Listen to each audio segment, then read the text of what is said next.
విజయ్ కేడియా ఉన్నారు కదా, ఈయన బాగా renowned for hunting multi bagger stocks అన్నమాట. అయితే ఈయన స్ట్రాటజీని ఈయన మార్చారు. ఈయన ఎప్పుడు మల్టీ బ్యాగర్ స్టాక్స్ ని తీసుకొని కోట్లు కోట్లు కమాయించే వాళ్ళల్లా ఈయన అసలు మల్టీ బ్యాగర్ ని ప్రస్తుతానికి పట్టుకోకుండా he's focusing on tortoise stocks like PSU banks, China ETFs ని వీటిని పట్టుకుంటున్నారు. ఎందుకు అంటే కరెంట్ మార్కెట్ కండిషన్స్ అలా ఉన్నాయి అని చెప్పి ఈయన అంటున్నారు. ఈయన ఏమంటున్నారంటే ఇండియన్ మార్కెట్ ప్రస్తుతం రికార్డ్ హైస్ కి వెళ్ళినా కానీ this is only running by few stocks. కొన్ని స్టాక్స్ వల్లే ఇంత హై వెళ్తుంది. స్టిల్ ఇంకా ఒక మీనింగ్ఫుల్ బుల్ రన్ అనేది రాలేదు అని చెప్పి ఈయన అంటున్నారు. అండ్ వాల్యుయేషన్స్ అనేవి ఇంకా ఇన్ఫ్లేటెడ్ గానే ఉన్నాయి, కరెక్ట్ వాల్యుయేషన్స్ లేవు అని చెప్తున్నారు. Sustainable bull run, correct bull run వచ్చే ముందు ఖచ్చితంగా కరెక్షన్స్ అనేవి జరుగుతాయి. ఇంకా ఇదంతా ఒక ఫ్రాతే.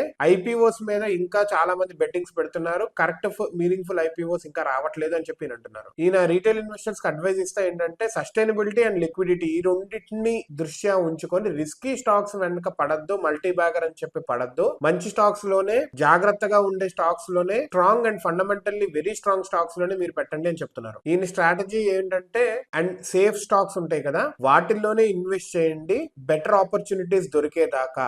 ఇటువంటి అన్సర్టైన్ టైమ్స్ లో ఇలా స్టేయింగ్ ఇన్వెస్టెడ్ అనేది చాలా హెల్ప్ అవుతుంది ఫ్యూచర్ లో అని చెప్పి అంటున్నారు. So liquid stocks, safer stocks లో మీరు పెట్టుకోండి అంటున్నారు.